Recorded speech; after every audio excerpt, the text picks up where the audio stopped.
Take a look at this problem. If you're wondering where we're going with the closings and the credits and debits and all that type stuff, this is the type of problem. Now, this is actually what I would consider to be on the difficult side of a problem.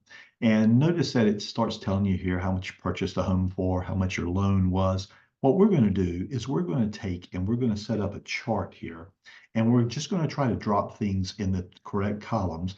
And we're going to do prorations as necessary to see if we can figure out. Now, I'm going to go ahead and drop to the bottom line on this one so that we know what we're looking for. Notice on this question, since we don't give you a full-length settlement statement anymore, what we often do is ask you how much the buyer needs to bring to closing or how much the seller is going to walk away from closing with. Notice that this problem, the last line says, what is the total amount that the buyer needs to bring to closing? So here's what I'm going to do. In solving this problem, I'm just going to set up two columns. I'm going to set up buyer debits, and I'm going to set up buyer credits.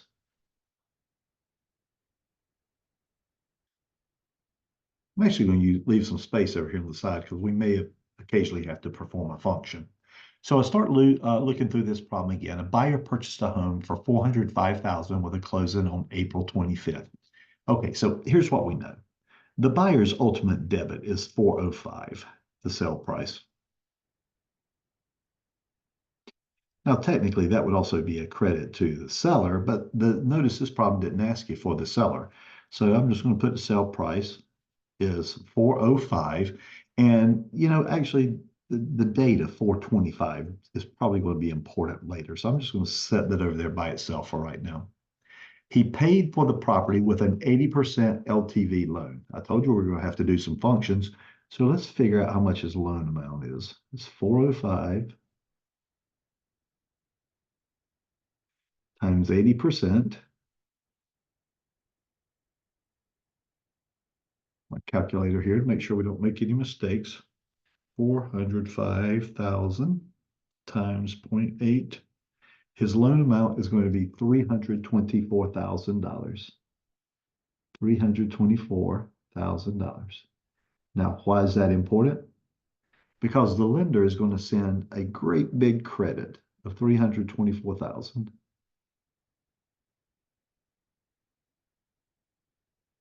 for the loan amount. Hey, in theory, if all we had were these two numbers, he would just simply have to bring to closing the difference between those two numbers, and it would be a very, very simple question. Now, having said that, we're not through yet, so let's go over here and continue reading. He has an interest rate of 4.5% for 30 years. I bet you that's going to be important in just a little bit as well. Okay. The lender charged one discount point and $850 for loan origination. Okay, the lender is charging points. So the first thing I need you to remember is that discount points cost 1% of the loan amount. You remember that loan amount that we just solved for over here? So 1% of that, one discount point is going to be $3,240. Does it make sense to you that that's a debit? That's money that the buyer agreed to pay to the lender for one discount point. Notice it also says a loan origination fee. Now, the loan origination fee, that's how the lender makes their money. Similar to the way agents charge a commission, then the loan origination fee is part of how the lenders get paid. Okay, so I'm good through this point right now. At closing, the attorney collected interim interest through the end of the month and prorated the taxes of 1440 of the calendar year. All right, let's take it one piece at a time. Let's deal with this interim interest first right here. Okay. Now, we have several problems of these that you can go back and do in your playlist, and you can take a look at those. But on this one, let's go ahead and solve it independently. So now let's look at what all those clues we had earlier were about. 324,000 loan amount times rate. You remember that rate? 4.5%.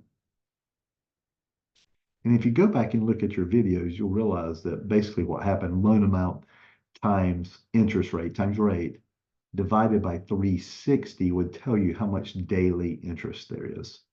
So let's do that function real quick.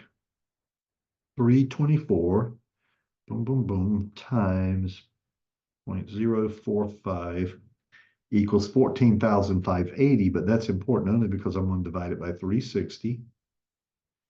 And you'll see that the interest is $40.50 per day for the buyer. Now, also, do you remember we're closing on April 25th, right? So do you remember that in calculating the interim interest, you take the number of days in a month, which is always going to be 30 for our purposes. Subtract the date of closing, but don't forget to add back in the day of closing, okay? So that's going to end up being 6 days at $40.50 per day. And just to make sure I don't mess up here, let's type that into the calculator, 40.5 times 6 days, $243. And after you get that, you're so excited that you got the function correct. Don't forget to come back over here and plug it into our puzzle. Interim interest, okay? And that, of course, is going to be a buyer debit. It has nothing to do with the seller, so the buyer pays for that. All right, so we have one proration out of the way. But notice in the same sentence it says we're going to prorate the taxes of $1,440 on the calendar year. Okay, so we got to do a calendar year basis, which is always the way according to our contract. And this is closing on April 25th.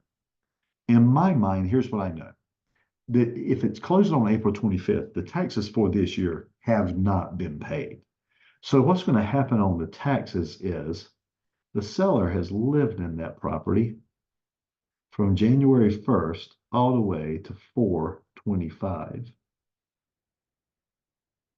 which is 3 months plus 25 days, which it sounds to me like 115 days. Okay. And then the taxes are $1,440 for the year. So let's figure out how much they are per day. 1,440 divided by 360, remember. Should be $4 per day. Okay. So remind yourself what's going to happen here.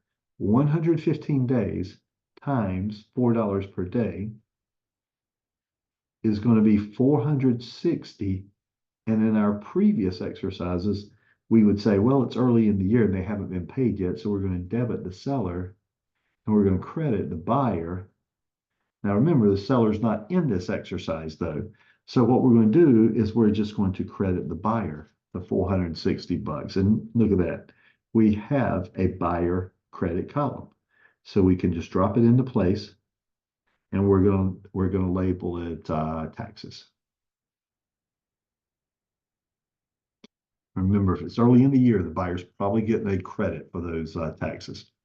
The following fees were also charged to the appropriate party, meaning the one who would pay it. Now, we did a page on this. I had a page where we had bullet points talking about what each party pays. But again, I want you to think in terms of what makes sense. For example, it's the buyer's closing. The buyer's picking the attorney. So the buyer's going to pay for the attorney. $950 there. Okay. The title insurance of $810. Title insurance is always going to be the buyer. You could just memorize that. What do we say it was? That's title. Okay.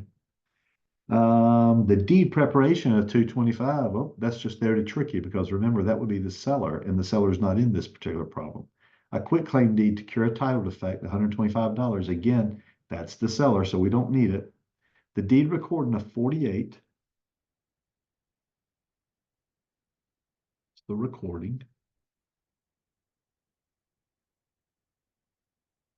Recording. What else is happening? A survey of 400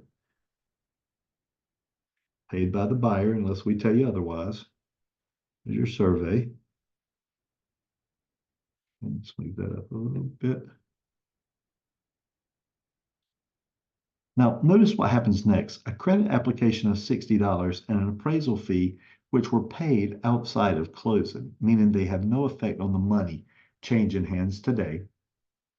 There was a commission of 6%, which by now, hopefully you remember that that is paid for by the seller. In our class, always paid for by the seller. And 6% sale price. The buyer's due diligence fee was $400 and the earnest money was $4,000. These are credits to the buyer because they've been sitting there waiting for him to close, and he's going to get a credit for the due diligence. Now, technically, that also would have been a debit to the seller, but the seller's not here on this problem. So we can just plug these in. $4,000 for the earnest money. All right. Now that I have everything plugged into place, I'm going to add up all the debits. I'm going to add up all the credits, and I'm going to make a one-time adjustment. So $405,000 plus 3240 plus 850 plus 243 plus 950 for the attorney plus 810 for the recording. I'm sorry, that was the title insurance. Plus 48 for the recording. Plus 400 for the survey. And I see that realistically what the buyer needs is, by the time you add on those expenses to the sale price, he needs $411,541. Okay, that's how much he needs. Let's see what credits he has in the bank. Yeah, he's got 324 because the lender sent in some money for him. He's getting a credit for the taxes. Now, that's great now. He's going to have to pay the taxes later in the year, but for right now, he gets a credit. And then, of course, he gets credit for the monies he's already paid, the due diligence fee and the earnest money, for a grand total of $328,860 of credits. Then we make a one-time adjustment. 411,541 minus 328,860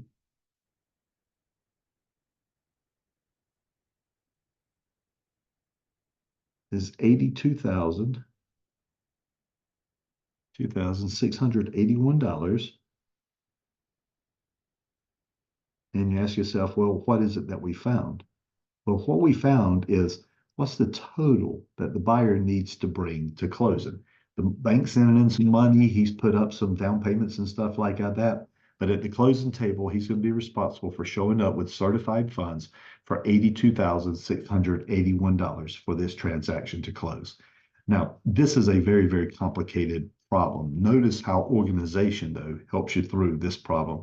I dare say for the test that you take, that it's probably not going to be quite as long as this, but it allowed us to look at several different items in this. So this exercise was well worth it to do it over and over again. In other words, if you can do this, then you're fine on any settlement statement question that we ask you on the exam.